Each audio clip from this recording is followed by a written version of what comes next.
Foreign contribution is just not a received funds, it's a matter of accountability, transparency as national interest. नमस्कार दोस्तों, आज हम बात कर रहे हैं FCRA proposed amendment bill 2026 which has been introduced on 25th March 26. This amendment will introduce a large changes which every trust, organization, NGOs and being a profession we should know.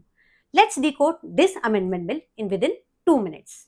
A new definition of designated authority has been introduced. Designated authority means a government authority that will take care of foreign contribution and asset. They also can supervise, manage and control these contributions.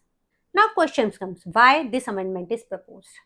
हर साल हजारों कंपनियां foreign contribution receive करती है for social activities and charitable purpose. अगर किसी भी organisation का FCRA certificate cancel हो जाता है, सरेंडर हो जाता है या एक्सपायर हो जाता है, then foreign contribution and assets will provisionally vest to the designated authority. Now designated authority can manage, supervise and control these asset and foreign contribution. If the organization restore the certificate, then these assets and foreign contribution will be returned to the organization. अगर organization के लिए FCRA certificate को renew करना possible नहीं है, then the foreign contribution and asset will permanently vest to the designated authority. अब एक प्रश्न आता है कि डेजिग्नेटेड अथॉरिटी क्या करेगी उस फॉरेन कंट्रीब्यूशन और एसेट्स का. These foreign contribution and sale and proceeds of this asset will be transfer to the consolidated fund of India. Important protection is given to the places of worship. अगर आपकी asset मंदिर है, मस्जिद है, गुरुद्वारा है, पूजा का स्थान है, तो डेजिग्नेटेड अथॉरिटी इंश्योर करेगी कि धार्मिक भावनाएं बाधित ना हो और रिलीजियस कैरेक्टर मेंटेन रहे. Next, concept of key functionaries has been expanded. Earlier, in case of a company, director and officer was liable for any default. But in new proposed amendment bill, in case of a trust, trustee, partnership firm, partners, governing body, the members of the committee, and any other person who control the organization and whose consent, knowledge, the default has been committed. Now comes on the penalty change.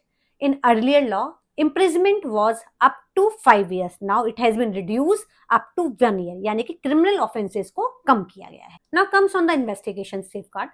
Under the proposed amendment bill, no investigation under FCRA can be initiated without prior approval of the central government. The aim is to reduce multiple investigation. अब समझते हैं जिन भी organisation ने foreign contribution को receive किया है उन्हें क्या क्या ध्यान रखना है. सबसे पहले FCL रिन्यूएबल डेट को हमें ट्रैक करना है और सर्टिफिकेट को एक्सपायर होने से पहले ही रिन्यू कर लेना है. अगर हमने फॉरेन कंट्रीब्यूशन से कोई एसेट परचेज करी है तो उसका प्रॉपर रिकॉर्ड मेंटेन करना है.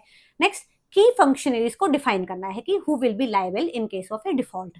नेक्स्ट, ड्यूरिंग द सस्पेंशन किसी भी फॉरेन एसेट को हमें सेल नहीं करना है. नेक्स्ट, अगर कोई ऑर्गेनाइजेशन बंद हो रही है तो हमें पहले से गवर्नमेंट को इन्फॉर्म करना है. For more updates follow my channel. Thank you.